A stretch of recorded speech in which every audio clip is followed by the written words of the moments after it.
सेठ और सेठानी थे, कथा सुनने के लिए जाया करते। कथा सुनने के लिए जाया करते और उन्होंने घर में एक तोता पाल रखा था। शौक होता ना सबको कि कोई कोई घर में देखते हैं तोता रहता है, हर व्यक्ति को कोई न कोई शौक होता है। तो तोता घर में पाल रखा, तोते को पिंजरे में रखते थे। सेठ सेठानी रोज कथा सुनने जाते। एक दिन तोता बोला आपके गुरुजी से पूछकर आना कल, मैं इस पिंजरे से आजाद कब होऊंगा, मैं इस पिंजरे से आजाद कब होऊंगा।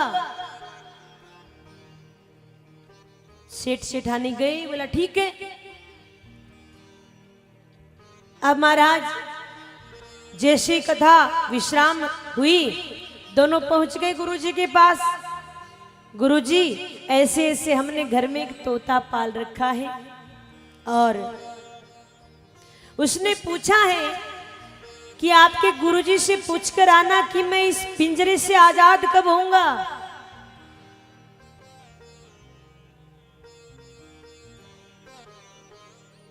गुरुजी ने कहा घर में पाल रखा है। बोले हाँ। जैसे कहा बोले हाँ पिंजरे में, घर में पाल रखा, पिंजरे में रहता। अच्छा। अब जैसे ये कहा गुरुजी बेहोश हो गए, आंखें बंद कर ली। सेठ सेठानी घबरा गए और मन में विचार किया, बड़ा मनहूस है। उसके लिए पूछा गुरुजी कोई मतलब चक्कर आ गए, गुरुजी बेहोश हो गए, नेत्र बंद कर लिए। आए घर आए, तोता तैयार। तोते ने कहा, क्या कहा गुरुजी ने पूछा। बोला तेरी किस्मत खराब है। कैसे।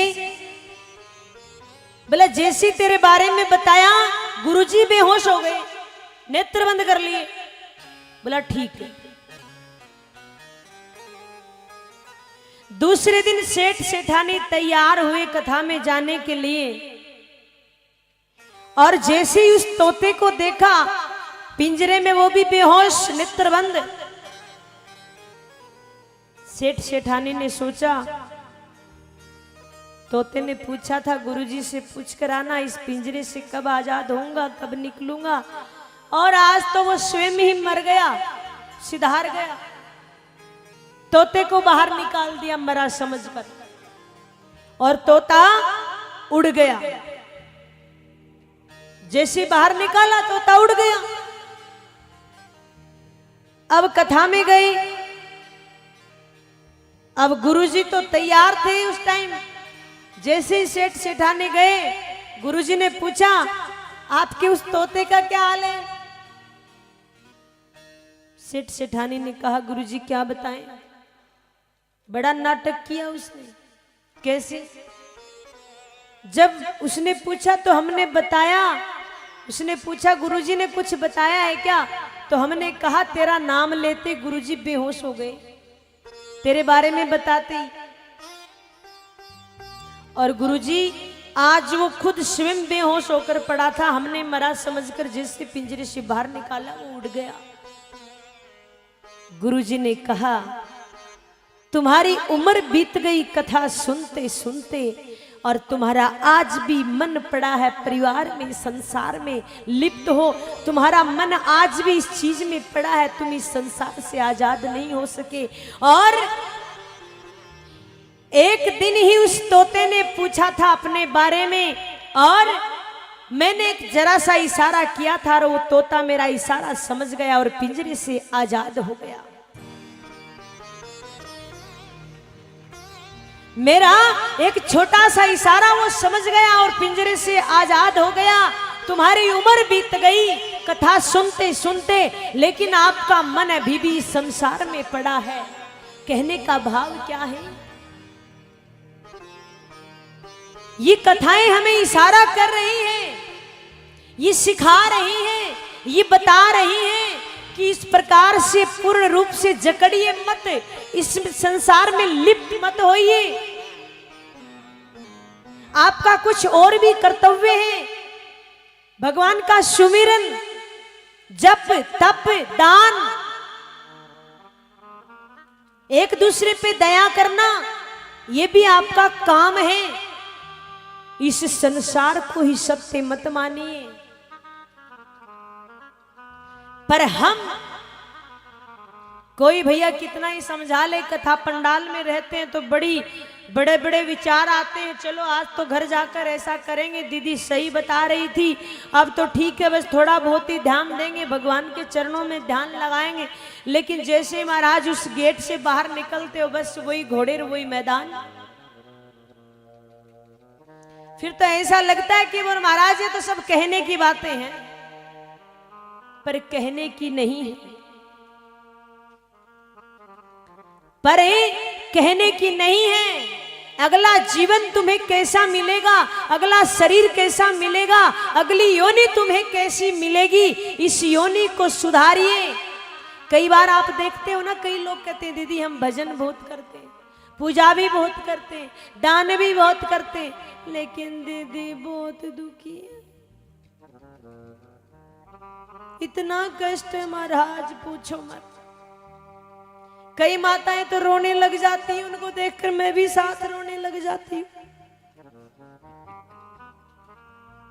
क्या करूं, रहा नहीं जाता मेरे से भी।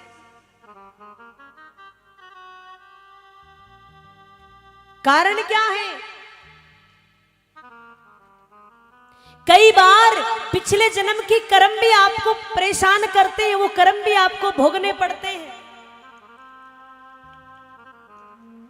इसलिए हम तो माध्यम हैं, हम आपको समझा रहे हैं।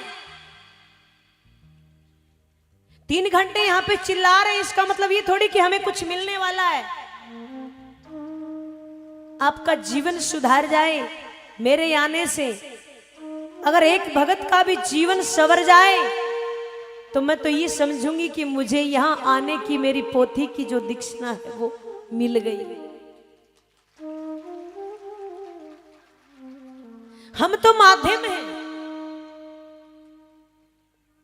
पर ये चीजें आपको मन में उतारनी पड़ेगी। ऐसा नहीं कि ये सब कहने की नहीं, ये कहने की बातें नहीं है, ये जीवन में उतारने की बातें हैं। कोई गालियां दे रहा है तो देने दो, कोई कुछ गलत बोल रहा तो बोलने दो। कई लोग ऐसे होते हैं, कोई मंदिर जाता है तो व्यंग्य करते, देखो भगतनी बनी है, रोज मंदिर जाती है आजकल, देखो दिखावा। करने दो। भगवान की जो पूजा करते, भगवान के जो मंदिर जाते, लोग उसे पागल कहा करते हैं। और आप तो ये कहा करो कि मुझे जितना कहना है उतना कहने दीजिए, मैं तो पागल हूं। और श्याम नाम के उस रंग में मैं तो पागल हूं, कह लीजिए जितना कहना है, मैं तो पागल हूं। दुनिया पागल कहती है और हमें पागल ही बनकर रहना है। नरसिंह मेहता जब नानी बाई का मायरा लेकर गए थे, साथ में कुछ नहीं था, तुम्बा तुमड़ी लेकर गए थे, तो नानी बाई रो देवर बोलो थारो बाप तो पागल हो गयो, जो साथ में 16 सूरदास 16 मोढ़ा न लेन आ गयो। नानी बाई दौड़ी दौड़ी आई, पिताजी मारो देवर थाने पागल कवे, थाने मोढ़ो कवे। नरसिंह जी कहो, ए नानी बाई अगर थारो देवर माने पागल बतावे, माने मोढ़ियो बतावे तो कहन दे, क्योंकि वो जितनी बार माने मोढ़ियो कवे उतनी बार ही मारो श्याम सुंदर मारे सामने आवे।